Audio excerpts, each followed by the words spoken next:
الحمدللہ وکفا وسلام علی عبادہ الذین اصطفیٰ الحمدللہ وحدہ والصلاۃ والسلام علی من لا نبی بعدہ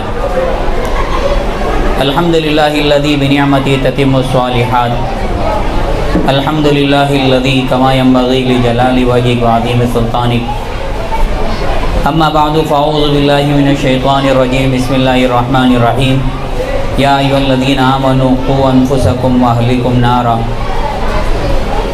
وقال النبی صلی اللہ علیہ وسلم خیرکم من تعلم القرآن وعلمہ او کما قال علیہ الصلاۃ والسلام۔ میرے محترم اور معزز میرے بھائیوں بزرگوں دوستوں، ہمارے حضرات علماء کرام اور پردہ نشین ہماری مائیں بہنیں اور سارے ہمارے پڑھنے والے اس مکتبہ کے طالب علم اور پڑھانے والے، بے اصل خطاب تو ہمارے بڑے مفتی حذیفہ صاحب موجود ہیں۔ پھر یہ سارا مکتب کا نظام ہم لوگ دیکھ رہے ہیں۔ اللہ تعالیٰ نے دنیا کے اندر جو مخلوق بنائی ہے،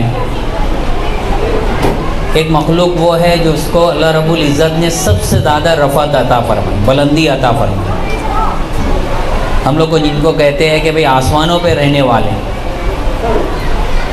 جن کا بننا، جن کی تخلیق اور جن کا پوری زندگی کا گزارنا یہ سرفرازی ہے۔ اللہ رب العزت نے ایک مخلوق وہ بھی بنائی جو زمینی سطح پر رہتی ہے، سارے کے سارے چرندے ہے، پرندے ہے، یہ کتنی دیر بھی فضاؤں کے اندر، ہواؤں کے اندر زندگیاں زمین پر ہیں، لیکن اللہ رب العزت نے ایک مخلوق ایسی بنائی ہے جو رہتی تو زمین پر ہے، لیکن اگر یہ صحیح زندگیاں گزار لے تو اللہ فرشتوں سے بھی اوپر مقام ان کو عطا فرماتا ہے۔ بلکہ حدیث پاک کے اندر آتا ہے کہ اگر علم و معارف اور عملی زندگی صحیح گزار لے تو اللہ رب العزت فرشتوں کے ذریعے سے ان کا مصافحہ کراتے ہیں۔ فرشتے ان کے لیے اپنے پروں کو ان کے پیروں کے نیچے بچھاتے ہیں۔ ساری مخلوق ان کے لیے مغفرت کی دعا کرتی ہے، سمندروں کی، بیلوں کی، زہریلے جانور تک، کہ بھئی یہ رہتے تو زمین پر ہے لیکن اپنی زندگیاں صحیح گزار لیں، صحیح ترتیب پر آ گئے۔ جو لوگ زمین پر رہ کر صحیح زندگیاں نہیں گزارتے ہیں وہ جانوروں سے گئے گزرے ہو جاتے ہیں۔ بے زمین کی مخلوق کچھ بھی نہیں ہے۔ اولئک کالانعام بل ھم اضل، قرآن کہتا ہے کہ یہ چوپائے بلکہ اس سے بھی زیادہ گئے گزرے۔ بھائی چوپائے کچھ تو فائدہ دے دیتے ہیں، بکریوں کا کون سا نقصان ہے؟ زندہ رہتی ہے تو دودھ دیتے رہتی ہے، اور جب اس کو ذبح کر دو تو گوشت بھی ملتا ہے، کھالیں بھی ملتی ہے، ہڈیاں بھی، ساری چیزیں مل جاتی ہیں، پورا حوالے کر دیتی ہیں۔ لیکن انسانوں کے اندر اگر زندگی کی ترتیب نہ بنے کیسے وحشی بن جاتے۔ اللہ رب العزت نے اس کے بننے کے لیے جو سب سے اہم چیز دیا ہے وہ علم دیا ہے۔ بولتے ہیں نا کہ نیکیوں کے اندر سب سے بڑی چیز علم، جو علم کے ذریعے سے بنتا ہے۔ کوئی آدمی کھا کے نہیں بنتا، پہن کے نہیں بنتا، اچھے گھروں میں رہ کے نہیں بنتا، اچھی جگہ شادی بیاہ اور رشتے کر کے نہیں بنتا۔ اگر بننے کی کوئی مایا ہے تو وہ علم کی ہے، جس کو نبی پاک صلی اللہ علیہ وسلم نے اللہ نے علم دیا تھا۔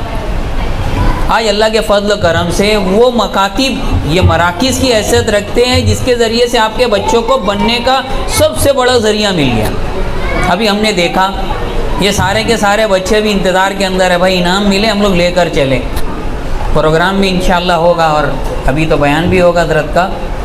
تو یہ علم سب سے بڑی چیز ہے۔ زمانے جاہلیت جو تھا نا، اللہ کے نبی پاک صلی اللہ علیہ وسلم کا جو زمانہ اس سے پہلے کا، قتل بھی تھا، زنا بھی تھا، ڈاکہ بھی تھا، چوریاں بھی تھی، لیکن اس زمانے کو کوئی زمانہ غارت گیری کا زمانہ نہیں کہتا، چوری کا زمانہ نہیں کہتا، ڈاکہ کا زمانہ نہیں کہتا۔ کوئی اگر اس کو زمانے کو نام دیا ہے تو زمانے جاہلیت نام دیا کہ علم کی کمی تھی بس۔ آج اللہ کے فضل و کرم سے یہ علم کی کمی اللہ نے دور کر دی ہے، وہ سارا کا سارا علم کا سرمایہ اللہ نے ہم کو ان مکاتب کے ذریعے سے ہماری اولاد کو نصیب کر دیا۔ یہ بچے کتنا کچھ کر رہے تھے نا، کوئی نعت پڑھ رہے، کوئی تقریر کر رہے، ان کی ایمانیات کی بات دیکھو، عبادات کی بات دیکھو، اخلاقیات بات دیکھو، معاشرت کی بات دیکھو، معاملات کی بات دیکھو. یہ علماء بیٹھے ہیں، ایک ایک عنوان اور ایک ایک مضمون پورا ایک ایک دن لگ جاوے، ختم نہیں ہوتا، لیکن چند منٹوں میں انہوں نے بیان کر دیا. کتنے ایسے اس مجلس کے اندر کہ ان کے باپ کو، دادا کو وہ چیزیں نہیں آتی ہے کہ ان کے پوتے کو اور بیٹے کو آ رہی ہے، اسٹیج کے قابل بن گئی ہے. اللہ جزائے خیر دے ان انتظامیہ کو، اللہ جزائے خیر دے ان اساتذہ کو، ان انتظام کرنے والوں کو، اچھی نظروں سے دیکھنے والوں کو، معاونت کرنے والوں کو. جن علاقوں میں مکتب نہیں ہے، ترس رہے وہ بچے، اللہ ان کی قدردانی کی توفیق عطا فرمائے. علاقوں میں بازار بن جانا بڑی بات نہیں، مارکیٹیں بن جانا بڑی بات نہیں، اسٹیشنوں کا آ جانا بڑی بات نہیں، ایئرپورٹ بن جانا بڑی بات نہیں. آپ ان اسٹیشنوں سے کیا سفر کر لیں گے؟ آپ ان ایئرپورٹوں سے کن ملکوں میں چلے جائیں گے؟ لیکن آپ ان مکاتب کے ذریعے سے، جن کے علماء نے، جن کے اساتذہ نے، جن کے حفاظ نے، جن کی انتظامیہ نے آپ کے بچے کو کلمہ سکھایا ہے، اس کلمے کے موت پر وہ جنت چلا جائے گا. کتنی بڑی چیز ہے، ترقی اس کا نام ہے. تو آپ سارے شعبوں کے اندر ترقی کریں، لیکن ان کے اسلام کے ساتھ، ان کے ایمان کے ساتھ. ان کی اہمیت بھی ایسی ہو جیسے اسکول کی اہمیت ہے، جیسے وہاں پر پہنچایا جاتا ہے وہاں پہنچایا جاوے. جہاں ویسے ان کی فیس کی فکر کی جاتی ہے، ان کی بھی فیس کی فکر کی جاوے. آپ بتا دیں ایک کام فری میں کسی کا ہوتا ہو تو اتنے اساتذہ اپنی وقت کی قربانی دیتے ہیں، ان کی بھی تو چاہیے نا. ان کو فرشتے نہیں اکاؤنٹ میں ڈال کے چلے جاتے، ان کو وظیفہ اللہ کی طرف سے براہ راست نہیں مل جاتا ہے، ان کو بھی دینا پڑتا ہے، جیسے ٹیچروں کو دینا پڑتا ہے. آج ہمارے دلوں کے اندر اہمیت آ جاوے. ایک وقت تھا اہمیت نہیں تھی، ہماری مسجدیں خستہ حال تھی، چھت ٹپکتے رہتے تھے، معمولی معمولی چیزیں اس کے اندر لگائی جاتی تھی. اب مسجدوں کا حال کیا ہو گیا ہے اللہ کے فضل و کرم سے. صبح کے مصلی آتے تھے نا، لوہے کا نل ہوتا تھا، پتھر لے کر پہلے اس کو کھولنا پڑتا تھا، پھر جا کے جب پانی آتا تھا، اتنا پانی کے وضو اور غسل ایک ساتھ ہو جاوے. اللہ کے فضل و کرم سے مسجدیں سج گئی، طلب پیدا ہوئے، مدارس سج گئے. آج اللہ نے مکتب کو، اللہ نے ریڑھ کی ہڈی کا جو دریا دیا ہے، فرض عین ہے مکتبوں کا قائم کرنا اور ان کے اندر بچوں کو ان کی تعلیم سے گزارنا. ورنہ آج تعلیم کا سلیبس، نصاب کیا کیا آ رہا ہے، ان کے عقائد کا پتہ بھی نہیں چلے گا، ارتداد کی ہواؤں کے اندر ہماری نسلیں بہہ جائیں. اللہ ہم سب کی عبادت فرمائے. مختصر یہ کہ ان کی قدر کریں، جو لوگ پڑھا رہے ہیں، جو لوگ بچے محنت کر رہے ہیں، اللہ ان کو اور ترقی نصیب فرمائے. کوئی کمی رہ گئی ہو، اللہ اس کی تلافی کی توفیق عطا فرمائے.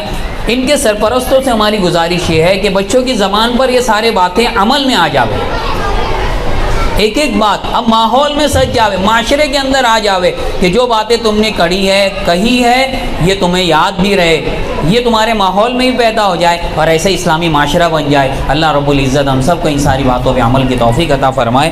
وآخر دعوانا ان الحمدللہ رب العالمین.